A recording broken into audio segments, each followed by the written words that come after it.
Amados hermanos, entonces abrimos nuestras Biblias ahí en la epístola del apóstol Pablo a los Romanos, en el capítulo número 12. Estamos estudiando la epístola a los Romanos ya hace varios años y estamos detenidos ahora en el capítulo 12, los primeros versículos, y vamos a dar lectura al versículo número 2, que todavía lo estamos ahí escudriñando, tratando de extraer todo lo necesario de la enseñanza que el apóstol Pablo le entrega a los romanos, y vamos a dar lectura al versículo 2. Romanos capítulo 12, versículo 2 dice: no os conforméis a este siglo, sino transformaos por medio de la renovación de vuestro entendimiento, para que comprobéis cuál sea la buena voluntad de Dios, agradable y perfecta. Que el Señor nos ayude a seguir ahí escudriñando su palabra, seguir, como siempre decimos, sumergiéndonos en estas aguas, en estas profundidades de este manantial inagotable que es su palabra. Pensaba yo entre paréntesis, hermano, hoy día meditaba un poco sobre esto. Imagínense ustedes el tiempo que hemos dedicado al versículo 2, y yo pensaba, nos va a faltar vida, hermanos, para profundizar en cada versículo de los 66 libros que conforman la Biblia. Lo pensaba en la perspectiva de que no hay que ser tan presumido de decir yo conozco la Biblia, porque es un libro no como cualquier libro, es la palabra de Dios, la inagotable palabra de Dios, la infalible palabra de Dios.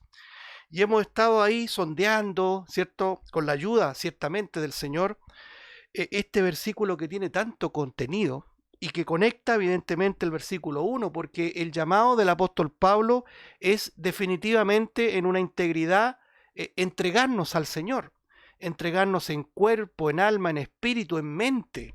Aquí habla el versículo número 2, ya lo hemos mencionado varias veces en este repaso inicial, que no debemos nosotros conformarnos a la idea mundana, a los principios del mundo. Debemos escapar de estos tentáculos que muchas veces pueden ser seductores, pero la idea del apóstol es advertir a los romanos de que no tomemos el molde del mundo. La Biblia insiste en eso no solamente en el Nuevo Testamento, de manera directa, clara, sino que también en el Antiguo. El Señor siempre advertía a Israel a no tomar el camino de las naciones. Debemos de alguna manera siempre privarnos de aquello y mantener esa identidad de lo que significa el cuerpo de Cristo, la iglesia de Jesucristo, muy distinta a cómo se conforma el mundo en una organización. Ya habíamos hablado de eso, en una idea piramidal de gobierno, en una idea de hegemonía, de poder dictatorial que ejerce la religión. La iglesia de Cristo no es una religión, no es una organización, no es un poder político, no es una oligarquía como se conoce técnicamente, no tiene que ver con esas ideas tan mundanas de lo que es la iglesia de Cristo.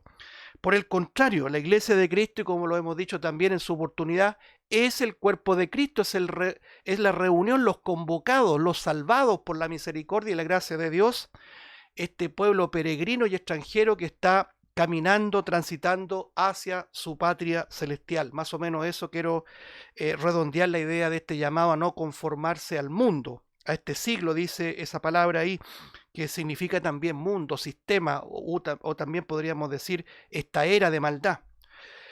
Y también hay un llamado a transformarnos, en esta palabra original, metamorfosis, en un cambio de forma constante, perdón, mediante la renovación de el entendimiento. Aquí dice mediante la renovación de vuestro entendimiento, por medio de la renovación de vuestro entendimiento. Es decir, un llamado a un cambio constante de nuestra mente, de la mente natural, de la mente todavía profundamente afectada por el pecado. El Señor a través de Pablo nos llama a buscar esa mente nueva, esa mente cristiana, esa mente de Cristo, como lo dice directamente, literalmente Pablo a los Corintios: nosotros tenemos la mente de Cristo. Entonces este llamado a no conformarse al mundo, a tener una perspectiva de renovación de nuestro entendimiento, de una mente renovada, ¿cierto? Tiene un propósito final. Y el propósito final aparece ahí, en la última parte del versículo, y ahí estamos detenidos. Dice: para que comprobemos cuál sea la buena voluntad de Dios, agradable y perfecta. Es decir, el objetivo final de todo esto, de todo este estudio de estos primeros versículos, es comprobar cuál es la buena voluntad de Dios, agradable y perfecta.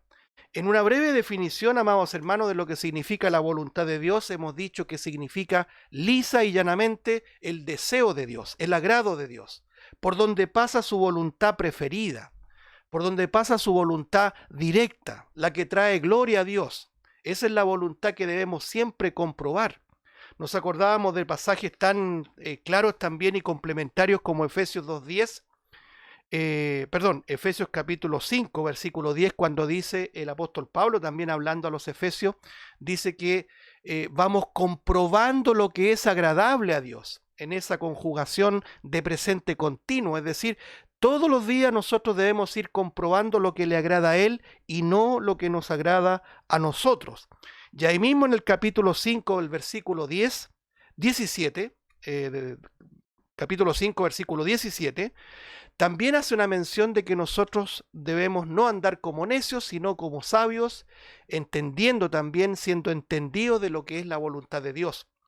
Y esa consonancia que tiene el apóstol Pablo en cuanto a su enseñanza a los efesios, la vimos también a los colosenses. De la misma forma, hace un llamado a los colosenses en esa rogativa, ¿cierto? Dice que no hemos cesado de orar por ellos, dice Pablo, por ustedes, dice a los colosenses, para que sean también entendidos en la voluntad de Dios. De modo que vemos en Romanos, en Efesios, en Colosenses y en general en toda la enseñanza de Pablo y de los demás apóstoles, a buscar esta confirmación, comprobación de lo que significa la voluntad de Dios. Y no podría ser de otra forma, hermanos, porque nosotros no estamos para hacer nuestra propia voluntad. A veces decimos de manera muy liviana, yo soy cristiano, ¿ya? Y hablo del Señor. Pero Él también lo advirtió en Lucas capítulo 6 cuando decía, ¿por qué me llamáis Señor, Señor, y no hacéis lo que yo digo? Nosotros estamos llamados a andar siempre por su agrado, por su voluntad. Nosotros también sabemos, hermanos, que por causa del pecado muchas veces no andamos en su perfecta voluntad, en su voluntad directa.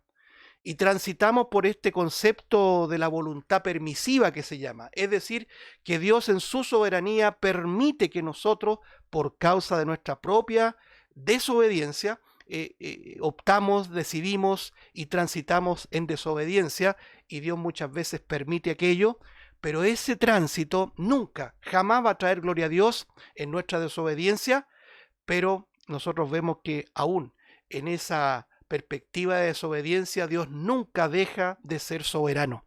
Eso es la maravilla, hermanos, de presentar, de enseñar, de predicar a un Dios soberano. No es un Dios pequeñito que pierde el control.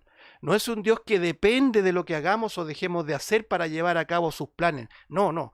El Señor que se revela en la Escritura es un Dios soberano, en su perfecta voluntad que trae gloria hacia Él y también en esa voluntad que Él permite por causa de nuestro pecado. Y es cosa de ver, hermanos, quiero solamente adelantarme a lo que vamos a estudiar en detalle, que la historia del hombre comienza así. El fracaso del hombre ahí en Génesis capítulo 3 es un fracaso que no configura un Dios fracasado. No es que Dios tuvo que idear un nuevo plan o un plan B para subsanar el error del hombre. No es que el hombre haya truncado el perfecto plan de Dios. No, en ese concepto opera la voluntad permisiva, que en definitiva también demuestra que Dios sigue teniendo el control, para decirlo de alguna manera más simple. Ya vamos a verlo en detalle aquello, hermanos. Hay muchas cosas que nosotros vamos a terminar diciendo, igual que Pablo cuando terminábamos el capítulo 11, ¿ya? Nunca olvide, hermanos, que el capítulo 11 termina diciendo prácticamente, no somos quienes para cuestionar a Dios. El apóstol Pablo dice, ¿quién entendió su mente? ¿Quién entendió su manera de pensar? Estamos tan separados en ese aspecto de comprender cómo Dios piensa, que solamente nos queda someternos a su soberana voluntad. ¿Quién entendió, quién sondeó, dice, las cosas profundas de Dios? ¿Quién fue su consejero? ¿Quién le dio algo a él primero para que nos recompensara? La revelación profunda de Dios no es entendible de buenas a primera en el sentido académico o racional, sino que la profundidad de la voluntad de Dios nos va a llevar toda la vida pensar, preguntarnos y meditar sobre aquello. Nosotros no podemos entender, hermanos, que en el fracaso del hombre se escondía también este plan perfecto de salvación en Cristo Jesús, que la misericordia de Dios que existía desde la eternidad necesitaba necesariamente, ¿no es cierto?, de la miseria para exteriorizarse, porque no podemos nosotros negar que la misericordia aparece cuando hay miseria, cuando hay pecado. El hombre cayó en miseria y actúa ese atributo divino que lo tenía desde la eternidad, como dice el Salmo 103, pero que se exterioriza, ¿no es cierto?, que se hace manifiesto una vez que el hombre peca. Eso es lo maravilloso de este Dios soberano que en toda circunstancia siempre tiene el control. Yo a veces, hermano, y permítanme agregar un poquito a esto, a veces me impaciento en que en muchas partes no se conciba un Dios soberano y vemos una gran cantidad de feligreses, de iglesias y de líderes que están de alguna manera guiando a su grey, guiando a su rebaño a pretender hacer algo que va en contra de la voluntad de Dios, pensando de que Dios no tiene el control, pensando de que necesita de mi esfuerzo, de tu esfuerzo, para que Él pueda llevar a cabo sus planes. Eso, hermano, debemos siempre nosotros recordarlo y darle gracias al Señor, que su palabra es tan clara y precisa. Debemos nosotros volver a estos principios, amados hermanos, de lo que enseña la Escritura. Por eso que hay tantos libros que se han escrito, me acuerdo uno en particular que se llamaba Todo sobre la voluntad de Dios. Pero usted leía un par de palabras, un par de capítulos de ese libro y solamente veía humanismos, veía psicología, hermanos. No veía el Dios soberano obrando en todos los aspectos de la creación y del hombre. Por eso que es importante volver a la Escritura. Nos va a faltar tiempo, hermanos, para leer las Escrituras de manera correcta. Así que no nos apresuremos, no nos afanemos por una idea religiosa de conocer y de optar por libros, hermanos, que pretenden sustituir este manantial inagotable.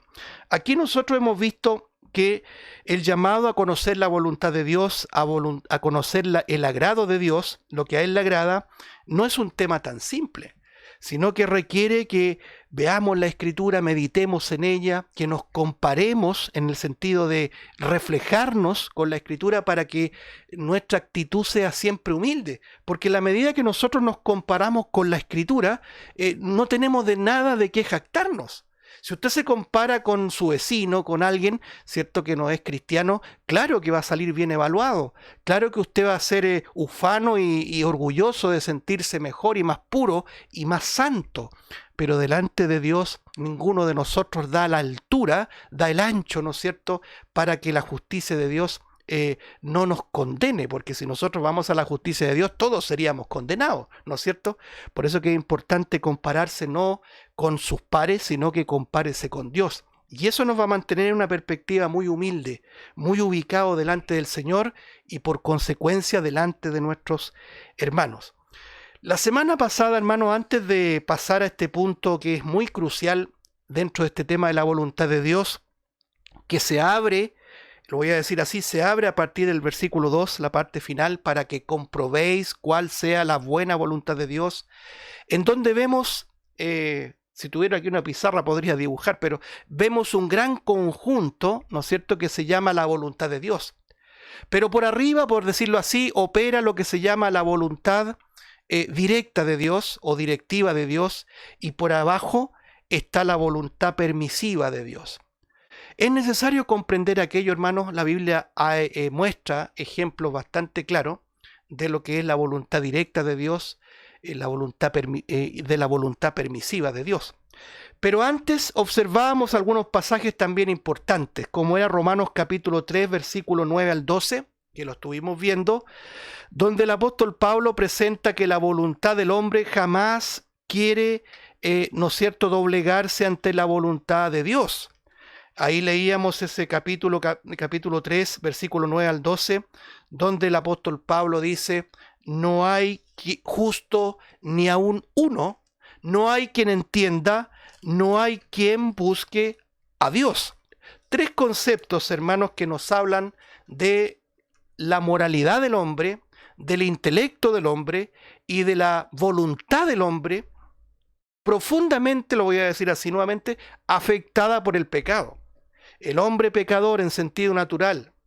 Si nosotros ahora mismo hagamos un ejercicio, no fuéramos creyentes, es decir, no morara el Espíritu Santo en nosotros, seríamos personas naturales. Esa actitud natural nuestra que todavía la llevamos, jamás quiere someterse a la voluntad de Dios. Ni en moralidad, ni en intelecto, ni en voluntad.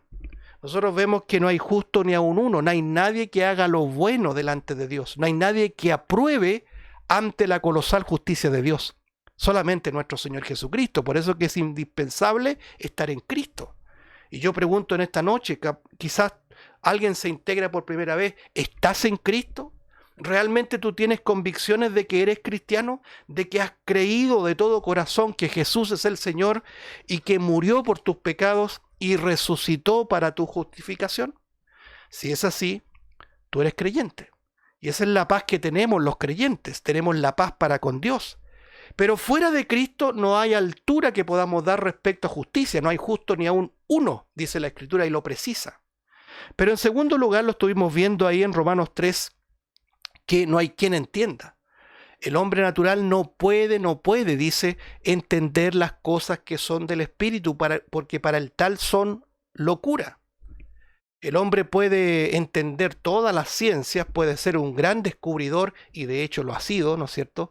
Descubre tremendas cosas que están en la naturaleza, puede transcribirlas al papel, a las fórmulas, la física, ¿no es cierto?, las matemáticas, pero no puede comprender a Dios, no puede comprender las cosas espirituales. Es decir, el intelecto está también profundamente afectado para con Dios, por causa del pecado, profundamente afectado por el pecado, por eso que no puede entender a Dios. Y en tercer aspecto, dice que no hay quien busque a Dios. El hombre en sí mismo, espiritualmente y volitivamente, como se dice, volitivo, todo lo volitivo se refiere a la voluntad. El hombre no quiere buscar a Dios, no quiere saber nada de Dios. De religión sí, de filosofía sí, de un Dios que le sane, de un Dios que le dé lo que necesita, sí, pero no del Dios verdadero que revela la Escritura. Nosotros debemos entender que en todos esos aspectos la voluntad natural del hombre huye de la voluntad de Dios. De la misma forma, y ahí nos quedamos la semana pasada, hermanos, aquí en Santiago capítulo 1, versículo 12 al 14, o podríamos decir del capítulo 1, versículo 3 al 14, donde vemos que nadie puede decir que es tentado de parte de Dios. Lo voy a leer, hermano. Voy a leer los dos versículos mejor. Santiago 1:13 dice: cuando alguno es tentado, no diga que es tentado de parte de Dios, porque Dios no puede ser tentado por el mal, ni él tienta a nadie, sino que cada uno es tentado cuando de su propia concupiscencia es atraído y seducido. Fíjense que el primer comentario en el versículo 13 es que nadie puede culpar a Dios. Es tan preciso esto, hermano, porque normalmente el hombre pecador, cuando digo hombre, digo mujer y digo tú y yo, siempre queremos excusarnos en un tercero. Excusarnos en alguien de la familia, en alguien del vecindario, en alguien de la oficina, del colegio, en la universidad, de donde sea, de la iglesia inclusive.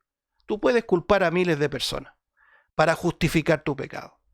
Inclusive puedes llegar a culpar a Dios, así como lo hizo el propio Adán, y lo mencionamos, ¿no es cierto? Allá en Génesis capítulo 3, Adán, que es nuestro primer padre, culpó a Dios por haberle dado una mujer que no estaba a la altura de él. Imagínense ustedes, qué falta de hombría, qué falta de hidalguía delante de Dios, culpando a su mujer y también culpando a Dios.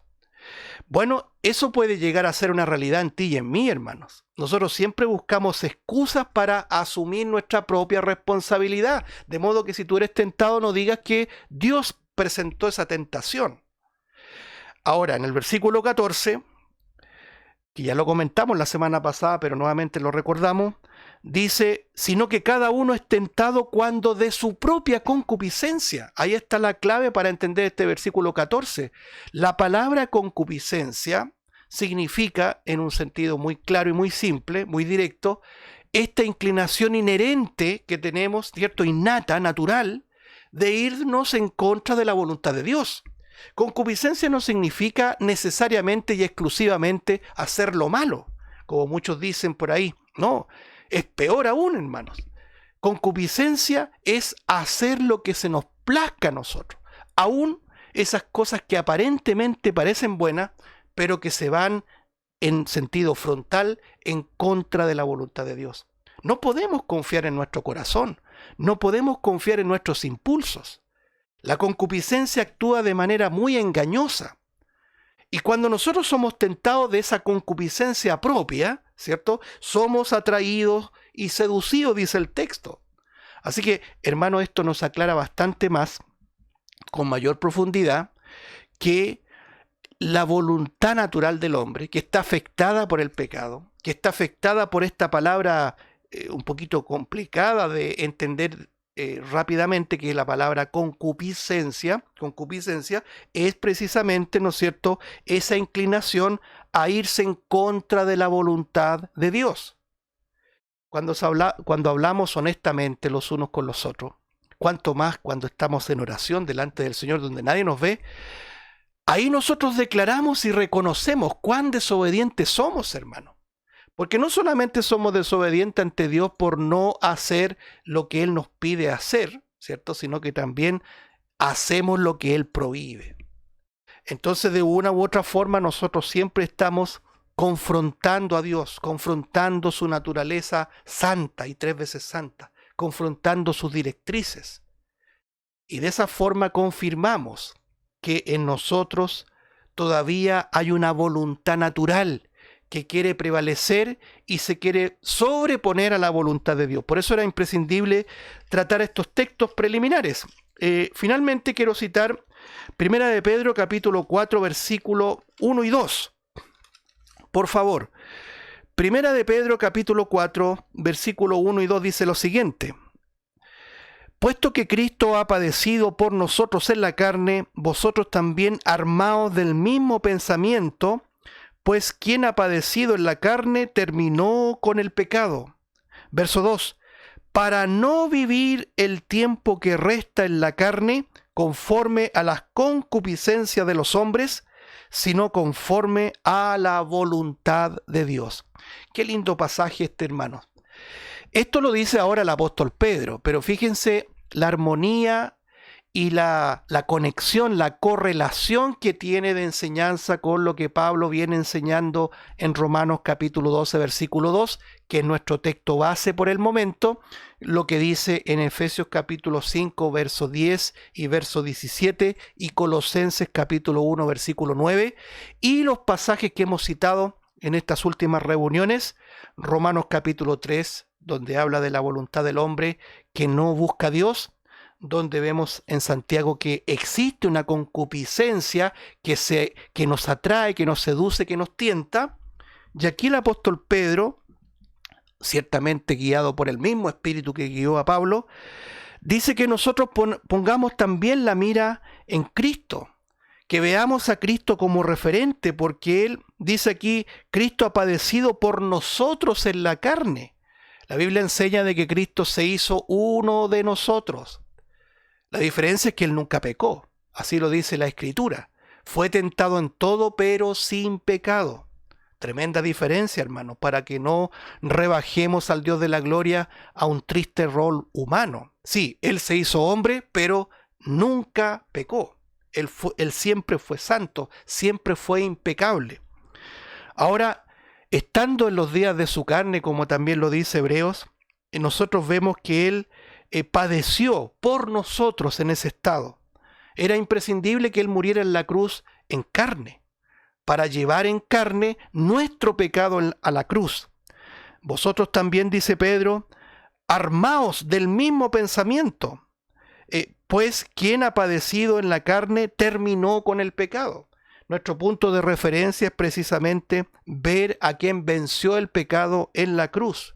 ¿Y cuál es el objetivo de mirar a Cristo por la fe? De verlo muriendo, llevando el pecado tuyo y mío para clavarlo en la cruz. para que el resto de nuestra vida no sea, dice el versículo 2, no sea vivir conforme a tu voluntad natural. Eso es lo que está diciendo, concupiscencia. Dios no quiere que vivamos conforme a lo que tú piensas de manera natural. Mire, detengámonos un poquito. ¿Cuántos errores, los que somos más viejos, hemos cometido por andar conforme a nuestra mente natural? Siempre lo hemos dicho y por eso que nos va a quedar mucho más claro después con los ejemplos bíblicos de hombres de Dios, sin duda, que anduvieron conforme a su plan natural, a su carne, a su voluntad natural o concupiscencia. Dios no quiere que el resto de la vida, me gusta esta expresión que dice acá, el tiempo que resta, que sea en la carne. Tenemos un llamado imperativo a guardar la palabra de Dios, a no negar el nombre de Dios, a terminar la carrera, a pelear la buena batalla, a echar mano de la vida eterna. ¿Cuánto nos queda de vida? No sabemos, todos vamos a morir. Si Cristo no viene antes, todos vamos a morir. Que ese tiempo que no sabemos, que sea no para obedecer a las concupiscencias que moran en ti y que moran en mí, sino que, dice aquí el texto, sino que vivamos conforme a la voluntad de Dios. ¿Qué quiere decir ese pasaje, esa frase? Que vivamos conforme al agrado de Dios. ¿Qué quiero señalar finalmente en este pasaje, hermano? Que nosotros todavía tenemos una lucha. El propio apóstol, ¿cuánto se llama? El apóstol Pedro, lo dice anteriormente aquí en Primera de Pedro 2:11, si lo quiere apuntar también dice Primera de Pedro 2:11, amados, yo os ruego como extranjeros y peregrinos que os abstengáis de los deseos carnales que batallan contra el alma. ¿Qué está diciendo? Que hay deseos, compulsiones, ¿cierto? Concupiscencia que batallan contra nuestra vida espiritual. Por eso que es tan importante, hermano. Si como dicen algunos, si usted es cristiano, usted no tiene ninguna relación con el pecado. Pucha, hermano, de verdad, permítame un chilenismo, pero si fuera así, estaríamos todos bien, hermanos. Nosotros luchamos con el pecado, luchamos con la carne. Y a veces hay que reivindicar las doctrinas bíblicas por sobre los deseos que no son bíblicos. Si tanto tú como yo, ¿cómo desearía que no tuviéramos nunca más una lucha con el pecado? Pero no es una doctrina bíblica y lo vemos confirmado con nuestra propia naturaleza. El propio apóstol Pablo luchaba con su naturaleza. Oh, miserable de mí, ¿quién me librará de este cuerpo de muerte? Pero gracias doy a Dios, decía él, por nuestro Señor Jesucristo. ¿Por qué el apóstol Pablo clamaba de esa manera? ¿Por qué Juan también decía, si decimos que no tenemos pecado, le hacemos a él mentiroso y la verdad no está en nosotros? Pero que si confesamos nuestros pecados, él es fiel y justo para perdonarnos todos nuestros pecados y limpiarnos de toda maldad. La lucha, hermanos, existe en el creyente. La lucha con los deseos carnales, la lucha con la concupiscencia, la lucha con la voluntad natural es una realidad. Y es hora, hermanos, que la Escritura que nos está enseñando a andar conforme a la voluntad de Dios confronte, ¿cierto?, nuestra propia voluntad natural que nunca jamás va a querer traer gloria a Dios. La voluntad natural no quiere el agrado de Dios, sino que quiere el agrado de sí mismo. Hermanos, vamos por favor acá para avanzar un poco. Los invito al capítulo de Juan, del Evangelio de Juan, capítulo 5. Evangelio de Juan, capítulo número 5, por favor. Vamos a dar lectura al versículo 30. Estas son las pisadas de nuestro Maestro, hermanos. Son las enseñanzas de nuestro amado Señor Jesucristo. Miren lo que dice el Evangelio de Juan, capítulo 5, versículo 30. No puedo yo hacer nada por mí mismo. Según oigo, así juzgo, y mi juicio es justo, porque no busco mi voluntad, sino la voluntad del que me envió, la del Padre. Qué tremenda lección, hermano. Por eso hay un poquito de presunción, a veces de un poquito vanidosa, cuando nosotros decimos así, firmemente, no, yo soy cristiano. Que no está mal, ¿no es cierto? Somos cristianos, seguidores de Cristo. Pero seguidores de Cristo significa que debemos seguir también su enseñanza y sus pisadas. Y aquí tenemos una gran lección de autonegación.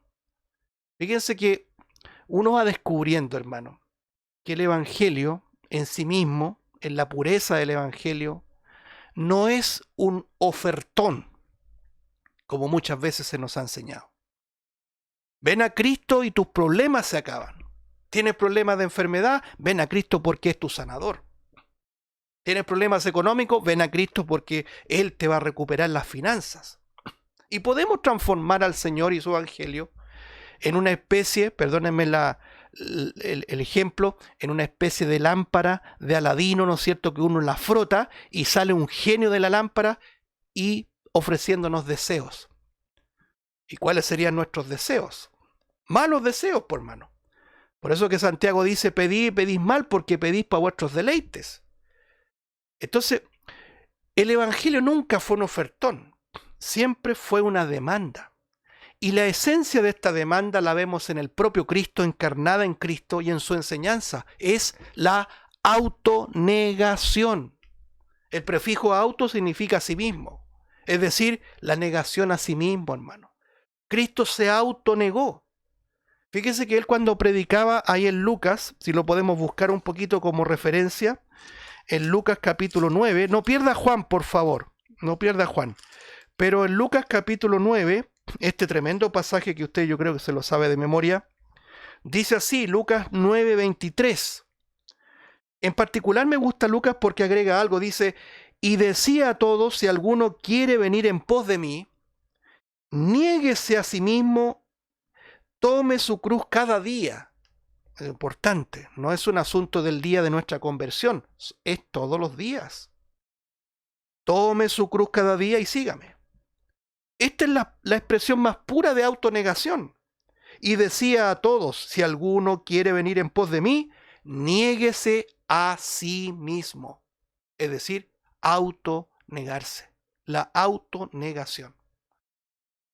Nuestro Señor Jesucristo es el ejemplo más puro de autonegación. Filipenses capítulo 2, que lo estamos analizando, y desde ya lo dejo invitado para el domingo en la tarde, hermano. Estamos estudiando las profecías bíblicas, estamos detenidos en las 70 semanas del profeta Daniel, leyendo cada pasaje, profundizando con la ayuda del Señor la dependencia del Espíritu Santo en cada pasaje en una correlación bíblica, porque eso es lo que nos interesa. No nos interesa que alguien nos hable de lo que cree, sino de lo que dice la Biblia. Y ahí presenta una expresión de que Cristo murió y no obtuvo, ¿cierto?, ni honra, ni fama, ni aplauso, ni nada. Cristo se vació por nosotros. Cristo se hizo nada, se autonegó, se anonadó. Esa es la palabra más pura. Se hizo nada por nosotros. ¿Se da cuenta la gran distancia de cómo piensa nuestro maestro? ¿Cómo actuó nuestro maestro? ¿Cómo él asumía la injusticia que veía en este mundo, las acusaciones que le imputaron y cómo él actuó? La autonegación. Es un tema como para abordarlo de manera particular. Aquí el texto dice en el versículo capítulo 5, que es el texto que citamos como que vamos a analizar en esta noche y lo que reste de la reunión, los otros pasajes, dice en el capítulo 5, versículo 30, no puedo yo hacer nada por mí mismo. La pregunta es, hermanos, ¿acaso Jesús no es Dios? Por supuesto, hermano, no vamos a poner en duda ni un segundo de que Jesús es Dios por sobre todas las cosas. Quien murió en la cruz fue Dios hombre. Ese es un dogma de fe, hermanos, que lo creemos por el testimonio de las Escrituras. Quien murió en la cruz no es un Dios pequeñito, no es un gran profeta, no es un mártir de la historia, no. Es Dios que quiso morir por su pueblo. Entonces, ¿cómo podemos entender esto que dice, no puedo hacer yo nada por mí mismo?